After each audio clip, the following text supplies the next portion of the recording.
નમસ્કાર, આપ જોઈ રહ્યા છો વીટીવી ન્યૂઝ અને આપની સાથે હું છું તોરલ। એક તરફ ભ્રષ્ટાચાર મુક્ત ગુજરાત બનાવવાની વાતો અને દીવા સ્વપ્નો અને બીજી તરફ ગુજરાતમાં ફૂલ્યો ફાલેલો ભ્રષ્ટાચાર, આ બંનેની વચ્ચે આસમાન જમીનનો ફરક છે। ભ્રષ્ટાચાર મુક્ત ગુજરાત આ બોલવામાં તો સારું લાગે જ છે, પણ હકીકતની જમીન પર આ માત્ર એક સૂત્ર બનીને રહી ગયું છે। આવું અમે એટલા માટે કહી રહ્યા છીએ કે આ હકીકતનો સ્વીકાર તંત્ર ભલે કરે કે ના કરે, પણ આ હકીકતથી વાકેફ તો બધા જ છે કે સરકારી કામ કરાવવામાં સામાન્ય જનતાને કયા કયા ટેબલ નીચેથી કેટલા કવર આપવા પડે છે, ત્યારે કામ થઈ શકે છે। કવરનું વજન જેટલું ભારે તેટલી કામની ઝડપ વધુ। રાજકોટનો ટાઉન પ્લાનર મહાભ્રષ્ટ સાગચિયા હોય કે અમદાવાદનો આસિસ્ટન્ટ ટીડીઓ હર્ષદ ભોજક હોય, આ ભ્રષ્ટાચારનું ભોરિંગ મહાનગરોના સાગચિયાઓથી લઈને નાના શહેરો અને ગામડાઓના તલાટીકમ મંત્રીઓ સુધી વિસ્તરેલું છે અને તેને રોકવામાં જાણે સિસ્ટમના હાથ ટૂંકા પડે છે કે પછી સિસ્ટમના હાથ પણ આ જ ભ્રષ્ટાચારમાં રંગાયેલા છે, તે સૌથી મોટો સવાલ અહીં ઉપસ્થિત થઈ રહ્યો છે। સરકાર પ્રયાસો કરે છે તેમની જે ભ્રષ્ટાચારને કારણે ખરડાયેલી છબી છે તેને સુધારવાની, પણ અનેક નેતાઓ અને મંત્રીઓ ક્યારેક સામે તો ક્યારેક ખાનગીમાં સ્વીકારી ચૂક્યા છે કે તેમના મહત્વના અનેક અને કયા કયા ખાતાઓમાં આ બધી પગપેસારો કરી ચૂકી છે અને તેની જડ એટલી તો ઊંડી કરી ચૂકી છે કે તેનો સફાયો કેમ કરવો તે સમજી શકાતું નથી। ભ્રષ્ટાચારના દૂષણને ડામવા માટે પ્રયાસો નથી થયા તેમ તો કહેવું અતિશયોક્તિ ભરેલું કહેવાત છે, પણ તેનું ધાર્યું પરિણામ નથી જ મળી રહ્યું તે તો આવતી જતી તમામ સરકારોએ સ્વીકારવું જ પડે તેવું સત્ય છે। એક બાદ એક સામે આવતા ભ્રષ્ટાચારના કિસ્સાઓ આપણને વિચારવા પર મજબૂર કરે છે કે શું આ જે પકડાય છે એટલા જ ભ્રષ્ટ અધિકારીઓ હશે?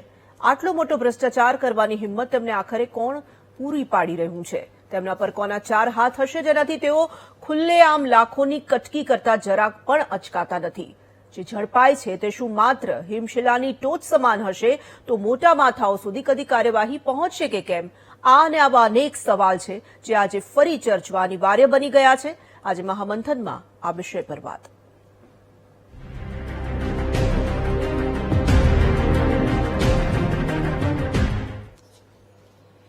ભ્રષ્ટાચાર પર આજે આ વીટીવીની પહેલી કે બીજી ચર્ચા તો નથી, તે તમે જાણો જ છો। સતત વધતો જતો ભ્રષ્ટાચાર અને તેના એક બાદ એક સામે આવતા કિસ્સાઓ અમને પણ મજબૂર કરે છે કે થોડા દિવસે આ મુદ્દા પર વાત અમારે કરવી પડે, આ મુદ્દા પર ચિંતન કરવા અને આ મુદ્દા પર ચિંતા કરવા માટે અમને મજબૂર કરે છે। પણ અમને પણ અફસોસ છે કે આ પરિસ્થિતિમાં લેશ માત્ર ફરક પડતો નથી। એક ડિપાર્ટમેન્ટ સમખાવા પૂરતું આપણને ધ્યાને નથી આવતું જેમાં પૈસા વગર કટકી વગર કામ થતું હોય, અને જો આ વાત આપણને તમામને સમજાતી હોય તો સિસ્ટમને કેમ નથી સમજાતી તે સૌથી મોટો અને વણ ઉકેલ્યો સવાલ બનીને રહી ગયો છે।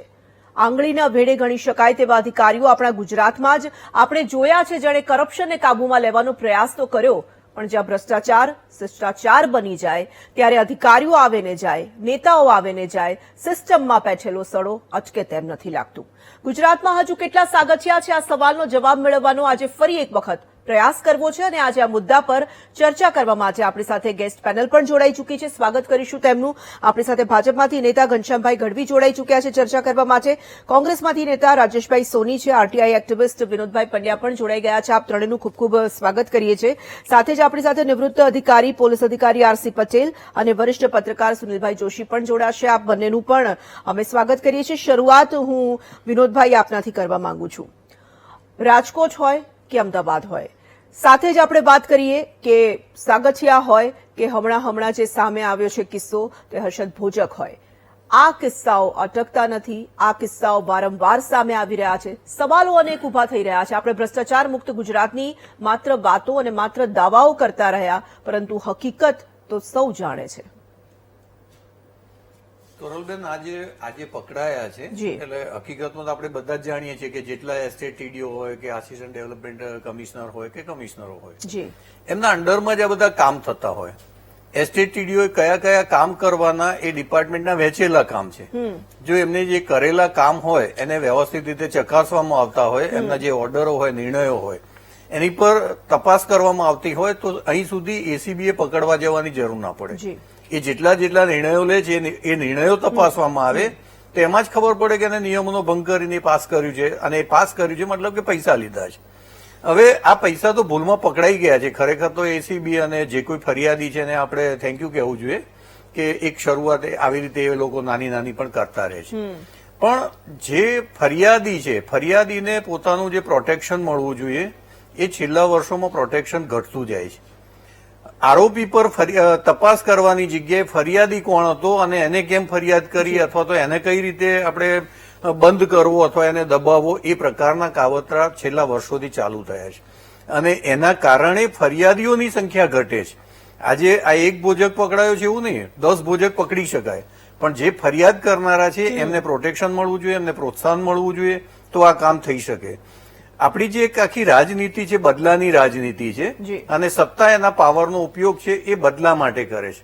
હવે લોકો જે અંદર એકબીજા સાથે બદલો લેવાની ભાવનાથી જે વેરઝેર કે એમાં પડે છે, એના કરતા જે ભ્રષ્ટ સિસ્ટમ છે એને બદલવા માટે સૌ લાગી જાય તો આ મુશ્કેલ કામ નથી.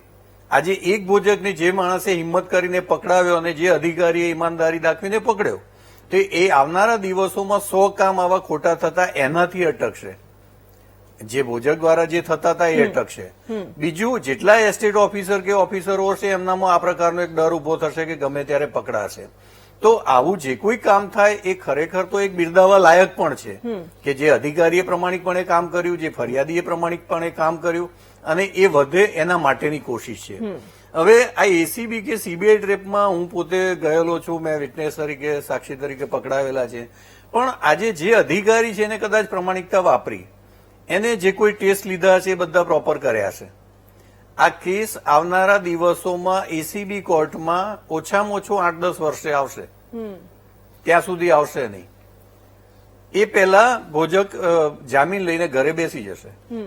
તો એ જે સિસ્ટમ છે કરપ્શનના કેસ ચલાવવાની, એને સુધારવાની જરૂર છે. આજે જે ફરિયાદી વિટનેસ બન્યો હશે આ કામમાં, જે અધિકારીઓ વિટનેસ બન્યા છે, કારણ કે એમાં અલગ અલગ ડિપાર્ટમેન્ટના અધિકારીઓ લેવામાં આવતા હોય છે, એ અધિકારીઓને કોર્ટમાં 10 વર્ષ પછી ક્રોસમાં પૂછવામાં આવશે કે તમારો હાથ જમણા ખિસ્સામાં હતો, ડાબા ખિસ્સામાં હતો, તમે પૈસા આંગળીથી કાઢ્યા હતા, 2 આંગળીથી કાઢ્યા હતા, આખા હાથથી કાઢ્યા હતા. તો આ પ્રકારની જે સિસ્ટમ છે, આજે કોઈ પણ વ્યક્તિ હોય જે આવા કામ કરતો હોય એને 10 વર્ષ પછી યાદ ના હોય કે મેં શું કર્યું હતું. આજે અમે લોકો એડવોકેટ છીએ તો ઠીક છે કે અમારા માટે થોડુંક ઇઝી હોય, પણ એક સામાન્ય માણસ જયારે ફરિયાદી બનીને પકડાવતો હોય તો એ દેશહિતનું કામ કરી રહ્યો છે. હવે દેશહિતનું કામ કરનાર માણસ આજે આનો દુશ્મન બનીને 10 વર્ષ જીવશે અને ત્યારે કેસ ચાલશે.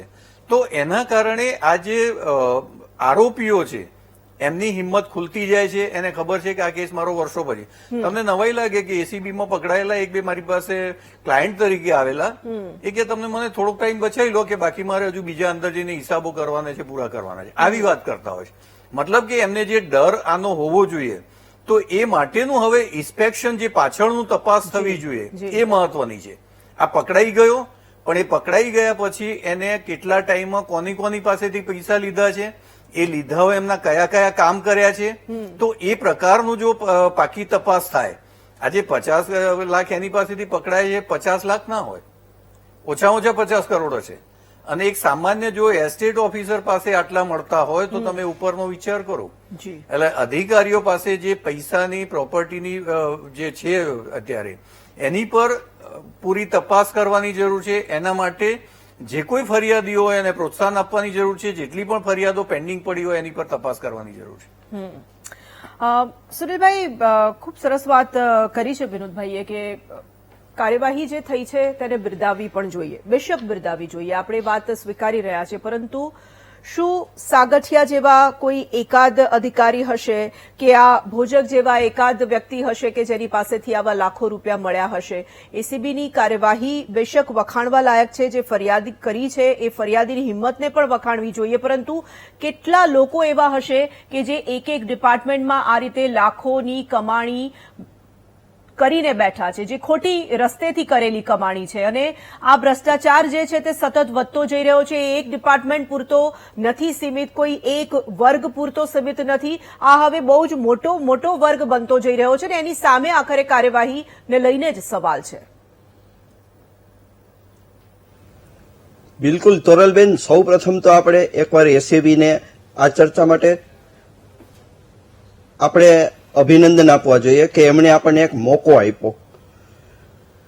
ખાસ કરીને હું વાત કરું તો આ છે ને અધિકારીઓ અને સત્તાધારી પક્ષ, એ બેનો ચોલી દામનનો સંબંધ છે. આ ભ્રષ્ટાચાર ઉપરથી આવે છે અને નીચે પ્રસરે છે. કોઈ પણ અધિકારીને આઈએએસ કે આઈપીએસ સચિવ કક્ષા હોય કે નીચેની કક્ષા હોય, કમિશનર કક્ષા હોય, એમાં ભ્રષ્ટાચાર તો જ શક્ય બને કે ટોચના અધિકારીઓ આંખ મીચામણા કરતા હોય. બાકી આ વસ્તુ શક્ય નથી. અને આ ભ્રષ્ટાચારના તમે કીધું કે ઉપર નીચે બહુ વ્યાપક છે ને આપણે પહોંચી ન શકીએ, તો એના મૂળને ડામવું હોય તો એનો હેતુ કોઈ પણ જગ્યાએ મોટિવ હોય તો મોટિવ એ છે કે તંત્ર અને એટલે અમલદારશાહી અને સત્તાધારી પક્ષ સાથે મળીને ભ્રષ્ટાચાર કરે છે એવું આપણે સ્પષ્ટપણે માનવું પડે. કોઈ પણ મંત્રી લ્યો, મુખ્યમંત્રી લ્યો કે ઉપરના લ્યો, કોઈ પણ જગ્યાએ જો પોતાના વિભાગમાં ભ્રષ્ટાચાર ચાલતો હોય અને એને ડામવો હોય તો એમની પાસે એટલો પાવર છે. અધિકારી, ટોચના અધિકારી પાસે એટલો પાવર છે કે ભ્રષ્ટાચાર ડામી શકે.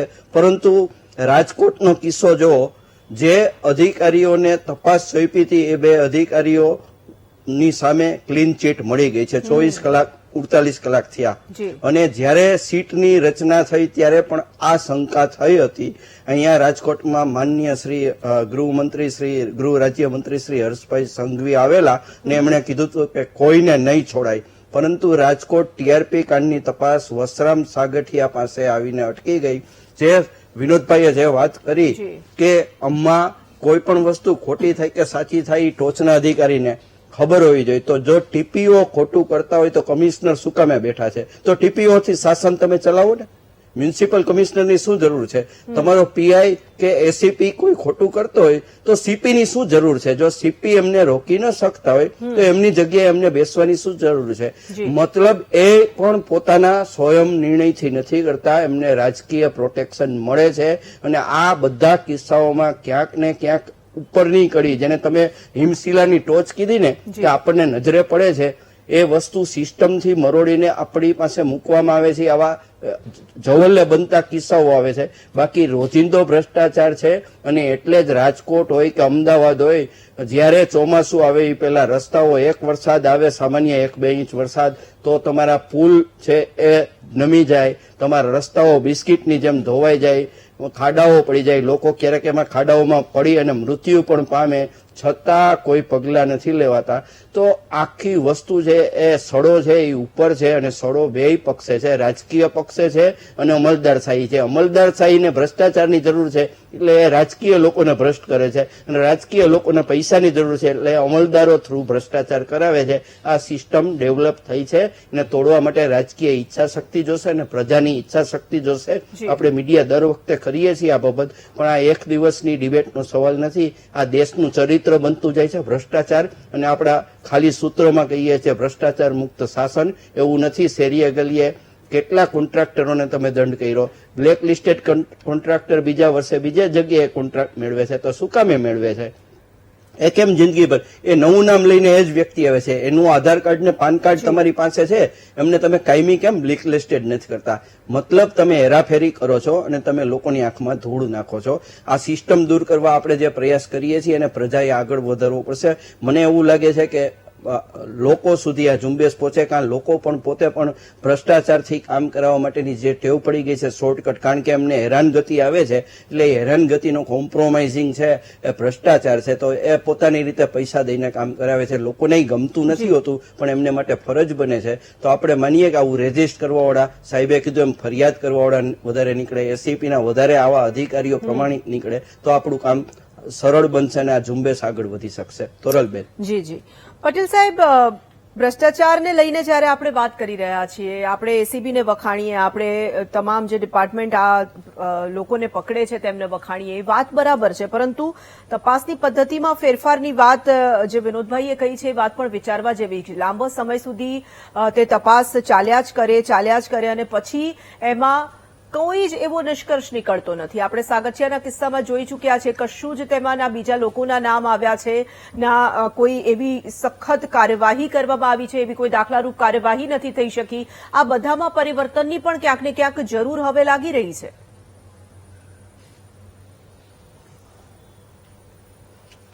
મારો વારો છે. જી પટેલ સાહેબ.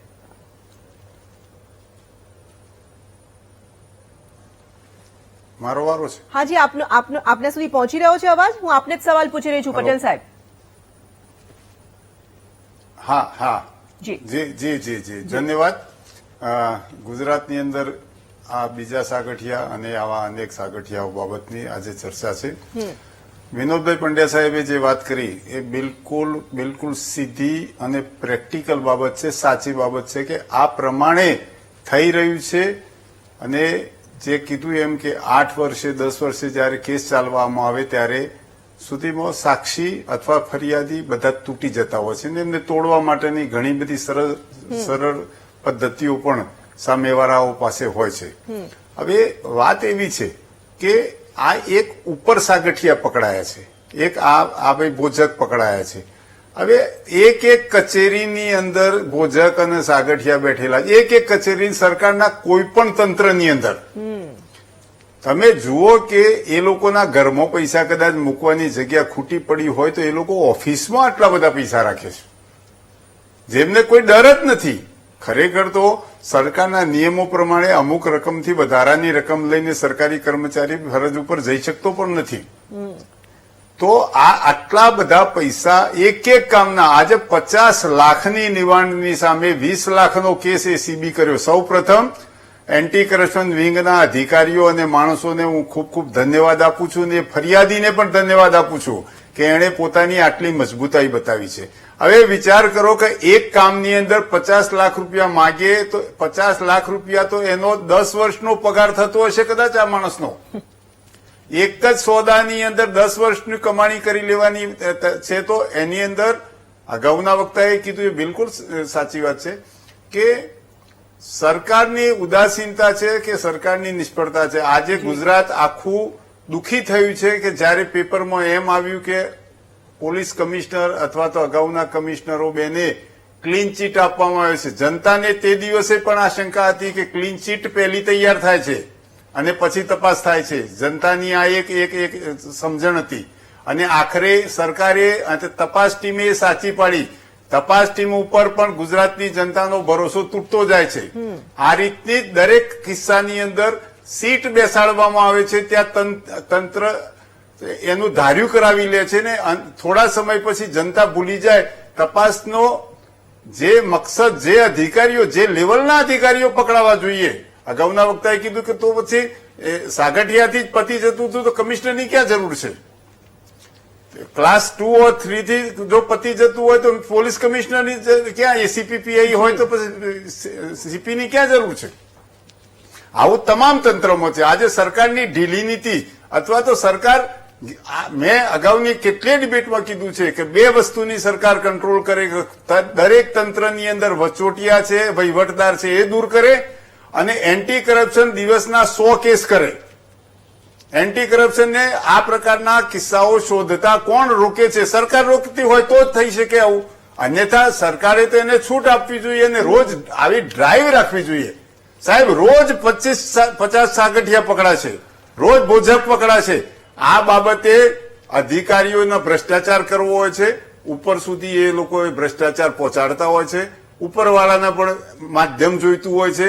બાકી તમે જુઓ કે આ ખાડાની વાત કરી સાવ સાચી છે, પુલની વાત કરી સાવ સાચી છે, નકલી ઓફિસોની વાત કરી સાવ સાચી છે. પેરેલલ સરકાર ચાલે છે સાહેબ. આ ભ્રષ્ટાચાર સિવાય ચાલતી હોય ખરી? અને સરકારનો અને જનતાનો એક જ મકસદ હોવો જોઈએ કે રાજ્યની અંદર આ ભ્રષ્ટાચાર એ શિષ્ટાચાર થઈ ગયો છે. ભ્રષ્ટાચાર એ કાયમી એક રીત થઈ ગઈ છે. પૈસા ના આપો તો કોઈ કામ થતું નથી. તો સરકારના અધિકારીઓ, જે તટસ્થ અધિકારી છે, જે નોન કરપ્ટ અધિકારી છે, એ નથી જાણતા, એ પણ આમાં સક્રિય થઈ શકતા નથી.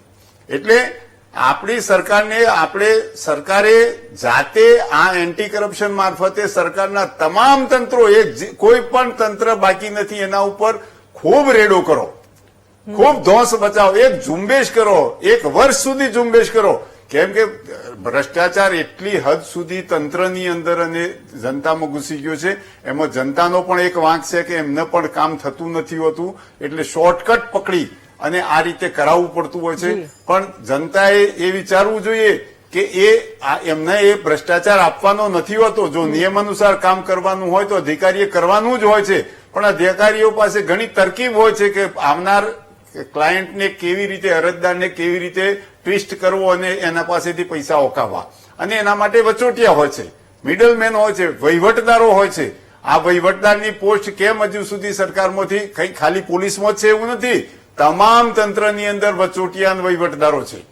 ભ્રષ્ટાચાર એમનાથી છેક સુધી પહોંચે છે. બિલકુલ.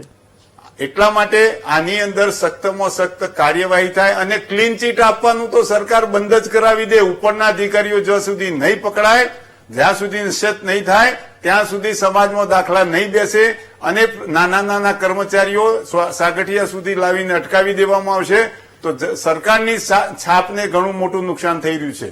સરકારની છબી બગડી રહી છે. સરકાર પણ અંદર ભળેલી છે એવું સામાન્ય રીતે જનતા હવે માનવા માંડી ગઈ છે કે એ સરકાર કોઈને કશું કરવાની નથી, મોટા અધિકારીનું સરકાર કંઈ બગાડી શકતી નથી. રાજેશભાઈ, સાગઠિયાનું ઉદાહરણ આપણે ફરી એક વખત લઈએ. જ્યારે આ રાજકોટ વાળું આખું અગ્નિકાંડ થયું હતું અને ત્યારબાદ ખૂબ એ વિષય પર ચર્ચા થઈ. કાર્યવાહીના નામ પર શું થયું તમામ લોકો જાણે છે. વર્ષોના વર્ષો સુધી એક જ સ્થાને કોઈ વ્યક્તિ નોકરી કરતો હોય, કરોડોની પ્રોપર્ટી બનાવી લે, દેખીતી રીતે તેની જીવનશૈલીમાં પરિવર્તન આવી જાય, કેટલો પગાર હશે તેનો વધી વધીને, તેની લાઇફસ્ટાઇલ જે પ્રમાણેની હતી, તેનું ઘર જે પ્રમાણેનું હતું, કોઈના ધ્યાને જ ન આવે એવું તો બને જ નહીં. રાજકોટનો અગ્નિકાંડ થયો અને ત્યારબાદ આ આખી એ ઘટના સામે આવી, પરંતુ તેને કોણ છાવરી રહ્યું હતું, એની પાછળ કોણ કોણ હતો, કોનો દોરી સંચાર હતો, કોના ચાર હાથ હતા, હજી સુધી નામ સામે નથી આવ્યા. લાંચ આપવી ગુનો છે, લાંચ લેવી ગુનો છે, તો લાંચ લેવાઈ રહી છે તે જાણીને છુપાવવું એ શું છે આખરે? તોરલ, આની અંદર આપણે રાજકોટની ઘટનાની વાત કરી, ગુજરાતની અત્યારે વાત કરીએ. આપણે મારાથી પહેલા એક પ્રવક્તા અહીંયા આગળ ડિબેટમાં કીધું કે રાજકીય ઈચ્છા શક્તિ, જો ભ્રષ્ટાચારને નાથવો હોય કે ડામવો હોય તો એની રાજકીય ઈચ્છા શક્તિ જોઈએ. અને રાજકીય ઈચ્છા શક્તિ શું હોય કે મારા રાજ્યની અંદર મારે ભ્રષ્ટાચાર નથી થવા દેવો. પણ અહીંયા આગળ સમસ્યા એ છે કે જ્યારે અધિકારીઓ અને રાજકીય સત્તાધારી પક્ષ ભાગીદાર ભ્રષ્ટાચારમાં બની જતા હોય ત્યારે એને નાથવો કેવી રીતે? એને નાથવા માટે મારા રાજ્યના મુખ્યમંત્રી, પૂર્વ બે મુખ્યમંત્રીઓએ જાહેરમાં બોલવું પડે કે મારું રેવન્યુ ડિપાર્ટમેન્ટ સૌથી વધારે ભ્રષ્ટાચાર છે, મારું પોલીસ ખાતું સૌથી વધારે ભ્રષ્ટાચાર છે, અને છેલ્લે મારા મુખ્યમંત્રી ભૂપેન્દ્રભાઈ પટેલે આણંદમાં કહેવું પડે કે હા, ગુજરાતની અંદર ચા કરતા વધારે કેટલી ગરમ છે. આવી લાચારીનો સામનો મારા મુખ્યમંત્રીઓએ કરવો પડે ત્યારે સરકાર અને સરકારી તંત્ર શું કરી રહ્યું છે? આજે અમદાવાદની અંદર આ એક હર્ષદ ભોજક પકડાયો જેને 20 લાખ રૂપિયાની માંગણી, 50 લાખની માંગણી કરી અને 20 લાખ રૂપિયાની લાંચ લેતા પકડાયો. તોરલ, વર્ગ 2 નો કર્મચારી, એની એટલી તો કેટલી મોટી હેસિયત હતી ને એટલું તો કેટલું જીગર ખુલી ગયું હતું કે એને 50 લાખ રૂપિયાની લાંચ માંગી. આ કોઈ પહેલી ઘટના અમદાવાદ મ્યુનિસિપલ કોર્પોરેશનમાં કે ગુજરાતમાં નથી. થોડાક દિવસ પહેલા સુનિલ રાણા નામનો એક ઇન્સ્પેક્ટર 3 કરોડ રૂપિયાની સંપત્તિ, આવક કરતા વધુ સંપત્તિમાં એને એસીબીએ ફરિયાદ કરી. આવા કેટલાક ભોજક, કેટલાક સાગઠિયા, કેટલાક રાણા, કેટલાક અધિકારીઓ છે જેનું લિસ્ટ અહીંયા આગળ કાઢવા બેસું તો એ લિસ્ટ ઓછું પડે. અમદાવાદ, માત્ર અમદાવાદની વાત કરીશ તો અમદાવાદની અંદર છેલ્લા 10 વર્ષમાં 100 થી વધુ અમદાવાદ મ્યુનિસિપલ કોર્પોરેશનના કર્મચારીઓ એસીબીની ટ્રેપમાં ફસાયા છે. અને આ એસીબીની ટ્રેપમાં ફસાયા કઈ રીતે? આમાં સરકારનો કોઈ રોલ નથી. આ તો જાગૃત નાગરિકે ફરિયાદ કરી અને ફરિયાદના અનુસંધાને એના ઉપર એસીબીએ ટ્રેપ કરી. સરકારનો રોલ ક્યાં? સરકારના આંખ નીચે આ બધું ચાલી રહ્યું છે અને સરકારને આ બધું જાણ જ છે કે આ મારા દરેક ખાતાની અંદર દરેક અધિકારી ભ્રષ્ટાચાર કરી રહ્યો છે. કારણ કે જો સરકારને અને સરકારની જો રાજકીય ઈચ્છા શક્તિ હોત તો હું અહીંયા આગળ એક બહુ સ્પષ્ટપણે ગુજરાત રાજ્ય સરકાર અને દરેક ખાતાનો એક નિયમ છે કે દરેક અધિકારીએ પોતાની વાર્ષિક આવક, જંગમ મિલકત, જંગમ આવક એને એના ચોપડા ઉપર દર્શાવવી જોઈએ. અને ચોપડા ઉપર દર્શાવ્યા બાદ એની સરકારે દેખરેખ રાખવી જોઈએ. હવે મારે અહીંયા આગળ પ્રશ્ન એ છે કે રાજ્ય સરકારે કેટલા અધિકારીઓ ઉપર એસીબીને ડાયરેક્ટ સૂચના આપી કે આની એસીબીની તપાસ કરો? મનોજ સાગઠિયા ઉપર તમે તપાસ કરવાના આદેશ આપ્યા, શાના માટે? રાજકોટની આટલી મોટી ઘટના થઈ, મીડિયાનું ચોથી જાગીર આ મીડિયાએ ચલાવ્યું અને એની આવકની સંપત્તિ થઈ. એના સિવાય કયા દાખલાઓ છે કે ગુજરાત રાજ્ય સરકારે આ સરકારી કર્મચારીઓની ઉપર પગલા લેવાનો નિર્ણય કર્યો?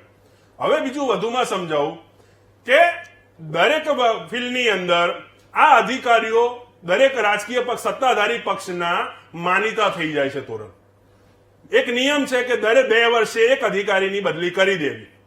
કોઈ પણ ખાતામાં 2-2.5 વર્ષ થાય એટલે એની બદલી કરી દેવી જોઈએ. આ હર્ષદ ભોજક છેલ્લા 4 વર્ષથી પૂર્વ ઝોનનો આસિસ્ટન્ટ ટીડીઓ છે અને ટીડીઓના ચાર્જમાં હતો. આ તો ત્યાં આગળ નવા ત્યાંના ટીડીઓ ડેપ્યુટી ટીડીઓ નિમાયા હવે 4 મહિના પહેલા. તેમ છતાં 4 મહિનાથી વહીવટ તો એ જ કરતા હતા.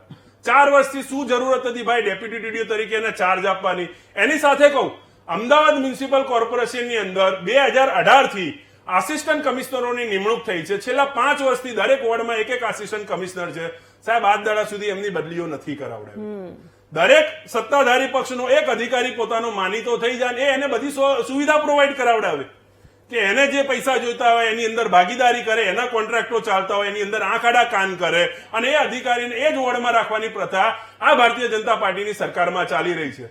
બાકી તોરલ કોઈ પણ અધિકારી હોય જો એની તપાસ સરકાર કરાવવા માંગતી હોય તો એસીબી ની અંદર આપીને એની તપાસના આંકડા આપણે જાહેર કરી શકીએ કે એનું એની આવક પબ્લિક ડોમેનમાં જાહેર કરો કે ભાઈ આની આ અધિકારીનો આટલો પગાર છે, આની સંપત્તિ આ છે. આજે તમે કોઈ સરકારી કર્મચારીની સંપત્તિ જાણવા માંગો ને તો એ અધિકારી સરકારી ચોપડે એ સંપત્તિ જાહેર કરવામાં નથી આવતી. આ સૌથી મોટો ભ્રષ્ટાચાર છે. રાજેશભાઈ, તમે તો જાણતા જ હશો, દર્શકોને પણ આપણે ફરી એક વખત એ પણ હવે તો દર્શકો પણ તમામ વસ્તુઓ જાણે છે. જે અધિકારીઓની સંપત્તિ જાહેર કરવાની આપણે વાત કરી રહ્યા છીએ ને અધિકારીઓના નામ પર એમની અપ્રમાણસર મિલકત જે આ રીતે એમણે કમાઈ હશે, જે મેળવી હશે, ભોગવી રહ્યા છે, એમના નામે તો ઓછી, એમના પરિવારજનોના નામે, એમના ડ્રાઈવરો સુદ્ધાના નામે આ સંપત્તિ હોવાની વાતો અનેક વખત આપણે સાંભળી છે. આ લોકોને પકડવા માટે કોઈ એક ચોક્કસ નિયમ બનાવવો પડશે અને વાત ફરીથી એ જ આવીને ઉભી રહે છે કે ઈચ્છા શક્તિ હશે તો અને તો જ આ થઈ શકશે, નહીં તો નહીં થઈ શકે. ઘનશ્યામભાઈ, સરકારની છબી ખરડાઈ રહી છે વારંવાર આ રીતે ભ્રષ્ટાચારના કિસ્સાઓ સામે જ્યારે આવે છે ત્યારે, અને આ કિસ્સાઓ હવે વારંવાર સામે આવી રહ્યા છે. મુખ્યમંત્રીએ પણ ઘણી વખત પગલાં ભરવા પડ્યા અને ફરજ નિવૃત્ત કરવા પડ્યા હોય એવા કિસ્સા આપણે જોયા છે, જાણ્યા છે. પરંતુ કેટલા લોકો બચી ગયા હશે? એક નરેટિવ સેટ જનતાના મનમાં થઈ ગયું છે કે આ જે કટકી થઈ રહી છે, જે ભ્રષ્ટાચાર થઈ રહ્યો છે, એના હપ્તા તમારા લોકો સુધી પહોંચે છે. તોરલ, સમાજમાં જે ઘણી ખરાબ બદીઓ છે એમાંની એક આ પણ બદી છે.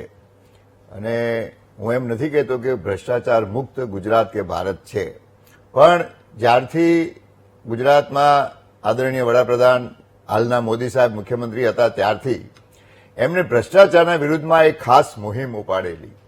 અને આજે જે લોકો પકડાઈ રહ્યા છે એ પણ એના કારણે જ પકડાઈ રહ્યા છે કે બને ત્યાં સુધી જે ભ્રષ્ટાચારીઓ છે એમને પકડી અને જેલના હવાલે કરવા. અને એટલા માટે જ આઈએસ લેવલના, કલેક્ટર લેવલના અધિકારીઓ પણ આજે જેલમાં છે. બીજું, રાજકીય ઈચ્છા શક્તિની વાત રાજેશે કરી, બહુ સાચી વાત કરી.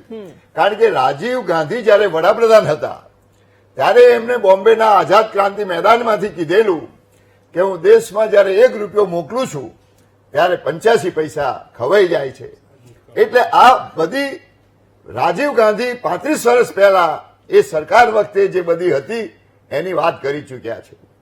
આદરણીય વડાપ્રધાન મોદી સાહેબ અને ગુજરાતના હાલના મુખ્યમંત્રી ભૂપેન્દ્રભાઈ અને હોમ મિનિસ્ટર હર્ષદ સંઘવી આ બાબતમાં ખૂબ જ સંવેદનશીલ છે.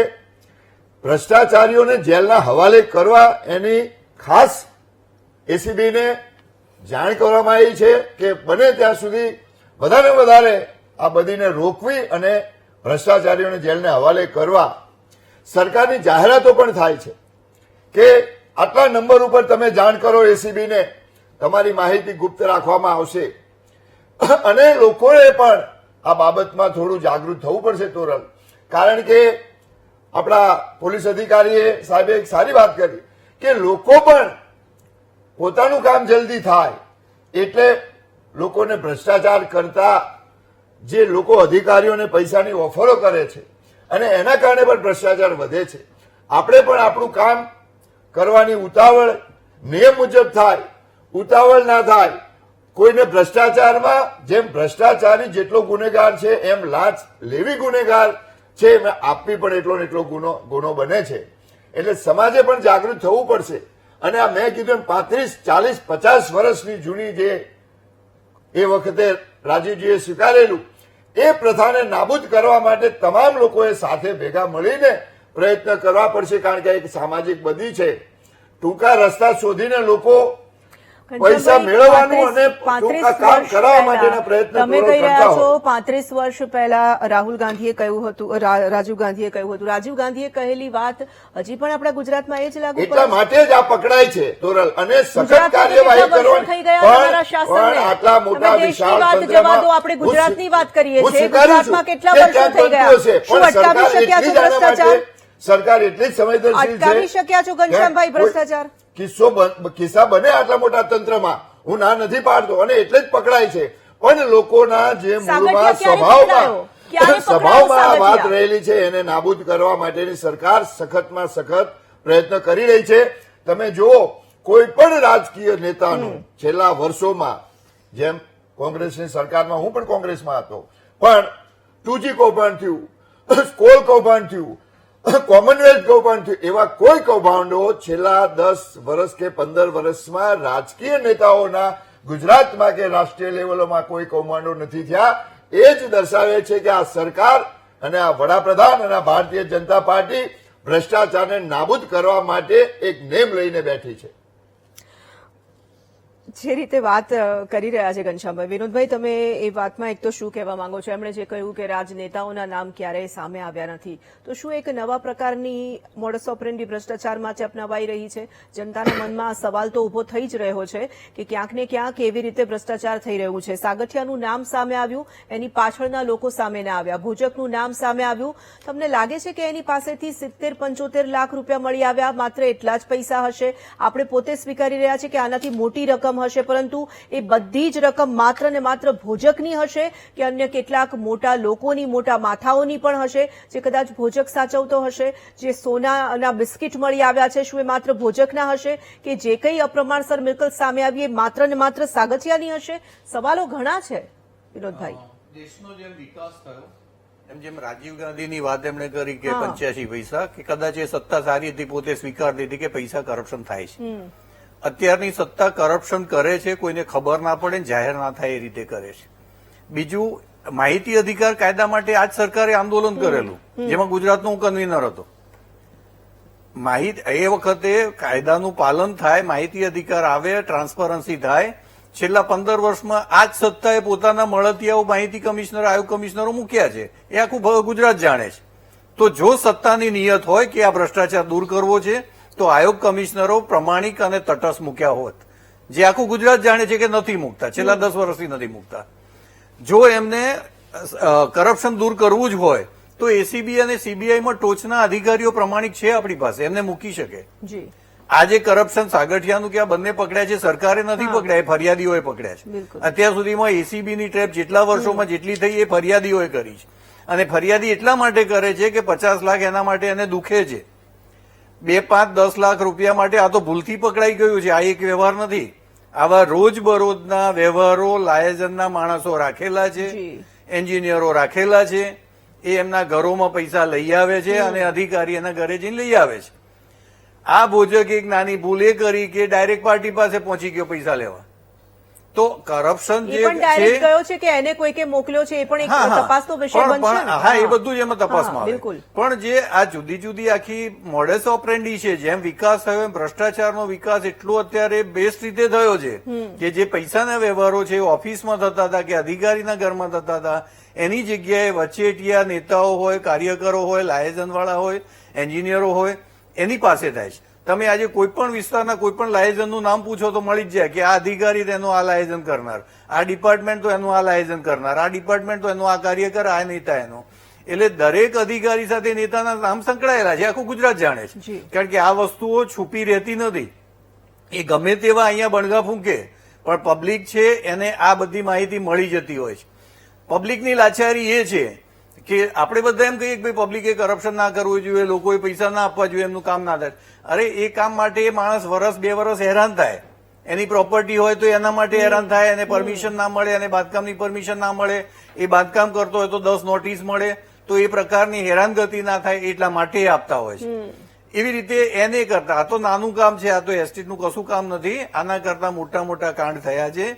દરેક કલેક્ટર, દરેક ક્લાસ 1 ઓફિસર, દરેક સચિવોને જો ત્યાં ઊંધા પાડીને તપાસવામાં આવે ને તો 500 હજાર કરોડ નીકળે એમ છે.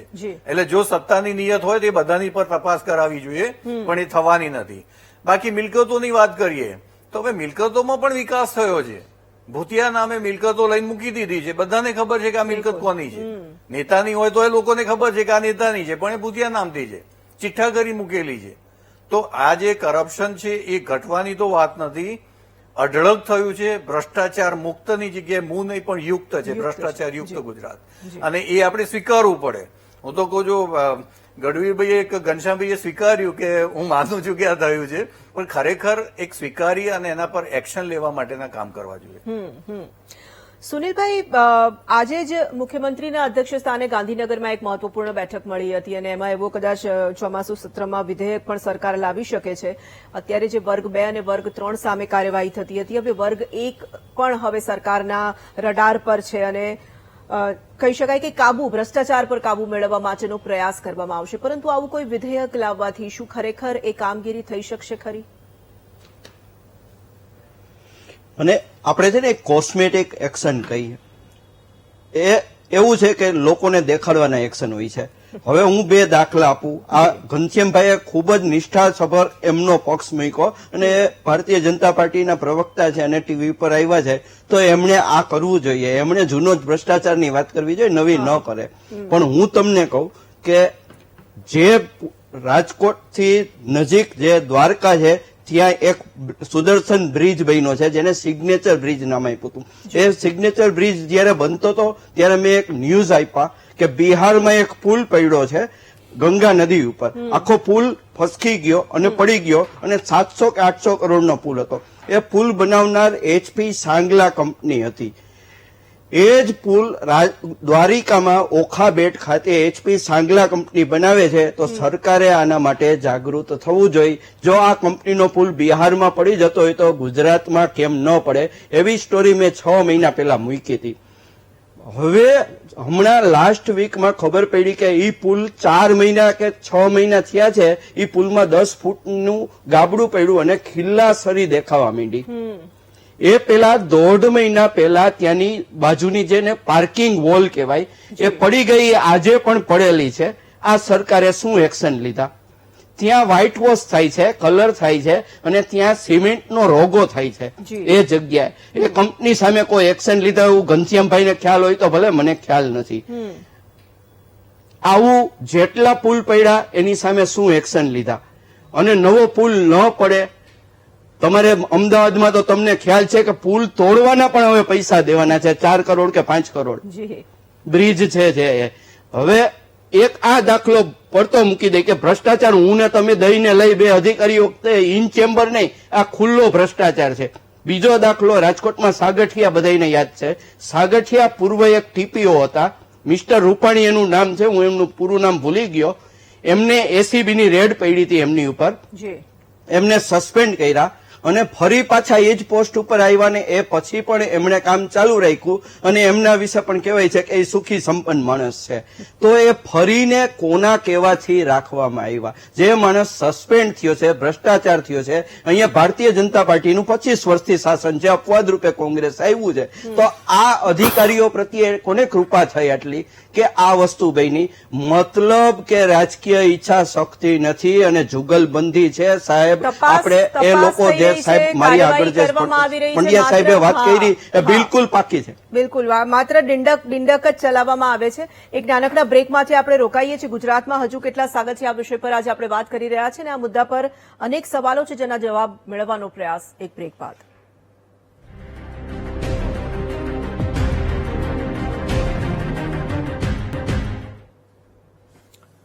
Welcome back. મહામંથનમાં પુનઃ સ્વાગત છે. સીધા ચર્ચામાં આપણે આગળ વધીશું અને પટેલ સાહેબ પાસે હું જવા માંગીશ. પટેલ સાહેબ, PI-PSIની અન્ય ઝોનમાં નોકરી માટેનો પણ એક નિયમ જે બનાવવામાં આવ્યો છે અને એવું પરિપત્રમાં કહેવામાં આવ્યું છે કે પારદર્શિતા લાવવા માટે આ નિયમ લાગુ કરવામાં આવશે. એની પાછળનો તર્ક શું જોઈ રહ્યા છો? ભ્રષ્ટાચાર? ધન્યવાદ. હવે વર્ષોથી પારદર્શિકતા વાળી વાત તો હતી જ. આ જ નિયમ હતો.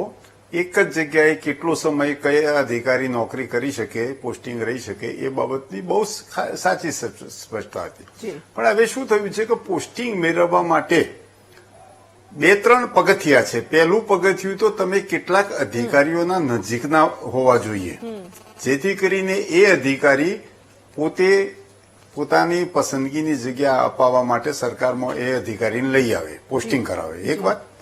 બીજી વાત, એ અધિકારી જ્યાં બદલાઈને જાય ત્યાં આ અધિકારીને ત્યાં જઈને ડીઓ કરી અને ત્યાં મંગાવી લે અને ત્યાં ક્રીમ પોસ્ટિંગ ઉપર મૂકી. આ એક પ્રકારનો વહીવટી બાબત બની ગઈ છે. પરિચિત અને વહીવટી અને વિશ્વાસ એ કમાઈ અને એના માટે કામ કરતો થઈ જાય. એ પણ ખૂબ કમાય.